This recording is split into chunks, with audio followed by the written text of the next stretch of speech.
was a good script and good director. I don't know, it's very hard to give solid answers. Talking to the director when we were making it, I said I just wanted to make sure that there was a dimension to this priest that made him very human and open to all his own doubts and lack of faith in his struggles with his own inherent atheism or disbelief. Goes through the dark night of the soul, which he describes, about his loneliness and his living in hell when he loses faith totally in God. But it comes back and he's cast back into the light again from the darkness, ex umbris ad lucem. And those are the parts that I really enjoyed, is expressing the man's unease with himself, with his own doubts. And then he's challenged by the young priest who doubts totally, rejects his ideas of a diabolical presence. And I said, well, okay, I respect that, but be careful. And I like that, Mum, just be careful. This is my favorite line in the movies, is that, you know, by not believing in him won't protect you from him. And I noticed, I saw the little audience the other day, and people, oh, it's a little scary. But I think people like to be, they don't like to be scared, but we, you know, you said you would find it scary and it makes you uneasy. I think we all like to, every human being likes to flirt with that idea of their own inner chaos and catastrophe, because the final catastrophe of his life is, it's not a catastrophe, but it's our mortality, our finite existence. So we take a little sidelong glance at it when we go to the movies to watch films like this, or Rosemary's Baby, or The Exorcist, or The Shining, or Silence of the Lambs, whatever it is, because we give ourselves a little shock that we know we can come out in the sunlight on Westwood Boulevard and have our popcorn or whatever, or go for a coffee afterwards and have a discussion. But it's a bit of a thrill. It's like reading Edgar Allan Poe. Or reading The House of Usher, or reading anything that's dark.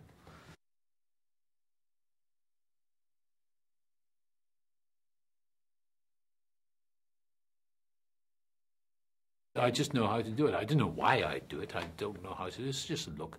I know it's scary. I'm playing this part when the young man comes into the room. Is you know, you don't have to do much.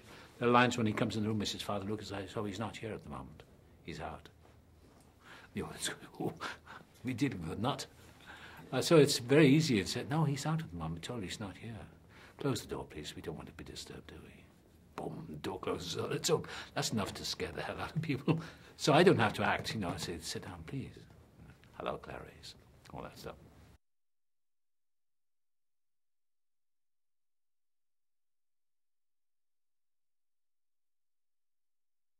And I think they put that special effects on. I was kind of surprised that they put so much on at the end. But no, I didn't have any makeup. It was just, there's some, you know, computer stuff they do after the film.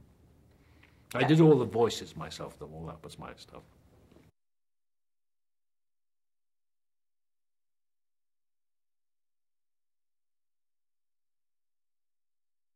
It was the most beautiful city I've been in for a long time. I look back on it with great nostalgia. We arrived on May the 22nd, I remember, Saturday night. We drove from Venice, from Rome, spent one night in Venice, and then drove across Slovenia into Budapest.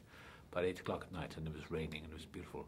And next, that was a Saturday. On the Sunday morning, I woke up and I walked over the bridge to Buda. Beautiful city. And just outside the hotel, I was staying at the Four Seasons. There's a street that goes up to St. Michael's, I think St. Stephen's Cathedral. What's it, St. Michael's? St. Stephen's, I think. This beautiful cathedral, which was not that old. It was probably 19th century. I went into the churches where Elizabeth of Austria was crowned. Fascinating country, and fortunately,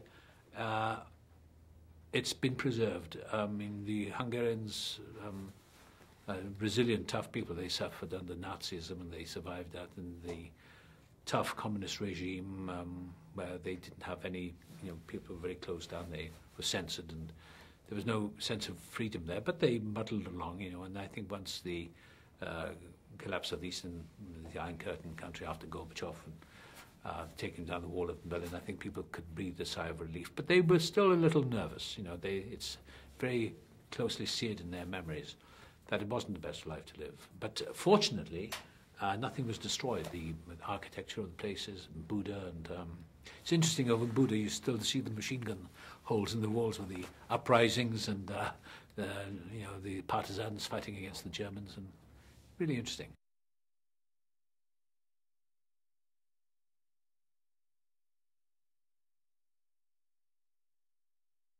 Well, I was intrigued and interested. I've never delved into exorcism, but I'd never played it. I don't think I've ever played a priest before. But when I was talking to Michael Hofstrom, I said I'd like to give him another dimension of a man who is himself going through grave doubts and crisis in his life. There's a scene in the film where they cut it out, actually. It wasn't because it was unnecessary for the film. But there's a scene, a little bit of information, where I say to the young priest at the beginning of the film, I said, my mother died when I was a young man. I was very angry at God, and I gave it up. I said, here I am in Rome. So much for all dressed up for the carnival, which they've kept in, you know, the final exorcism scene. The destiny brought me there.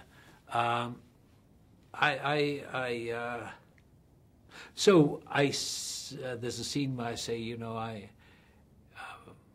there are times when I really don't know whether I believe in God, Santa Claus, or Tinkerbell, but I keep going, and in the darkness I feel God's fingernails scratching around inside me until I'm cast out from the darkness back into the light, ex umbris ad lucem, or something like that, I say, just to throw it away. And that's what I wanted to do, a man who would never preach at the young priest. You've got to believe. He said, well, if you don't believe, that's up to you, but I do believe, and that's my life. You know, I don't preach anyone what I believe. I believe what I believe, and I never get in people's way. If an atheist wants to challenge me, I'll say, well, good, okay, give me your best shot. I won't argue. What's the point of arguing? All I know is that I'm glad I have an open window in my soul. I don't want to be living in a closed grey room like Jean-Paul Sartre, huis clos, no exit. Great writer that he was. But no, I'd rather live in doubt. I'd rather live with uncertainty, which we have no choice. Nothing is certain. Everything is uncertain.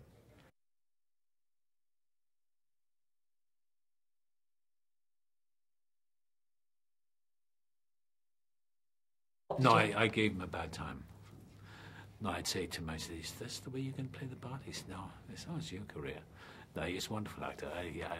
And you know, this is his first movie.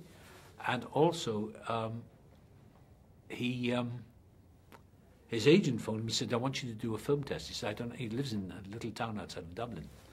And he hadn't worked for some time. And his friend from next door, I met him actually, he came out to Budapest to visit him, filmed him, and a scene from the movie.